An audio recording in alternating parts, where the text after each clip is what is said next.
Healing is about perceiving all that is going on in the environment of the sick. Because it isn't just pinpointing one particular thing, there's layers. There are many layers of thought that have built up over time with someone's illness. And so it's things that have been being built for decades potentially,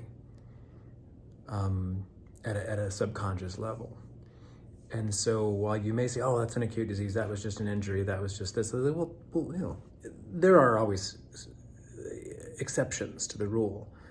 But generally, when we see people, older people who have been sick for a while, they're just probably layers of compounded trauma or fear or sort of a cycle of compounded disease issues, where one thing caused you to not go outside and walk anymore, and then that not walking caused this, and like all these layers build accumulatively on each other to the point where to actually get to the root of the problem and assess it fairly is tricky. And I think it takes great calm awareness and a lot of patient listening and paying attention to see it. But I think that seeing it is the most important thing. When you see all of the layers, then you just might be able to articulate them carefully to the person who's dealing with them. And in a way that's not personal, because it isn't personal. It's not someone's fault that they're sick. They're responsible for it. That's a very different thing. But I think that a lot of these illnesses, a lot of the habits that cause illness are rooted in trauma they experienced from somebody else, or just culture, like these cultural ideas of what is good food have been layered in. What is a healthy exercise practice? What is an appropriate amount of media consumption? What is a healthy relationship with someone else? We're all born with very different circumstances. Some of us have parents that have very unhealthy lifestyles, relationships with their own bodies. We grow up in ways where we're basically ingesting the toxic elements from the environment and building them into our being layer by layer. Now, these things are not us. We are not the illness. We are not the toxic culture. We are spiritual. Now, if you don't like that term, you can use something. We are biological. We are human. We are genetically well-designed. You can put it however you wish, but these toxic elements, they're nurture. They're not nature. Okay?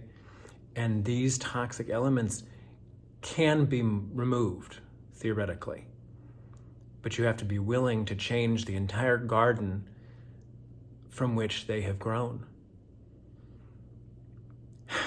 And that's the really huge ask. In the Bible, they say you must be willing to leave all for Christ in order to have your healing, in order to reach the kingdom of heaven. And I think this is true in a symbolic way, that we actually have to give up all of our attachments. And this, of course, aligns with many other philosophies, particularly Buddhism, right?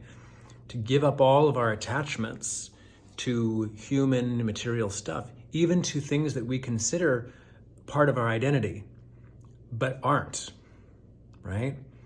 Because we feel identified with so many material, personal human things that aren't inherently who we are. We've chosen those things. And some of those things might be toxic in and of themselves, or at least triggering a toxic lifestyle that is hurting us and making us sick. And so while, of course, there are accidents, there are radiation poisoning, there are all sorts of external circumstances that can create this. So much of disease today, particularly chronic disease, is rooted in our systems. It's rooted in our culture, in our thinking, in our behavior. And if you dig deep enough into that, you'll find the likely culprits. You got to be brave enough to turn over that garden and weed it. Take all the garbage out. Even if it feels like you're pulling your own identity out. Trust me, that's painful. I've done that. I've worked on that before. It is painful, but you know what? The end results are renewal. A sense of, again, we'll go to the Bible, the new man, put on the new man, put off the old. It's like, behold, I make all things new, said Jesus. So it's this renewal that is needed for the healing to take place. It's basically disidentifying with all the systems and habits that made you toxic and unhealthy, and re-identifying with the truer version of yourself. And when you can do that, who knows? Who knows what can't be healed? Perhaps nothing. So these are my insights. My insights after many years of studying this and working in a healing profession. I hope they're useful to you.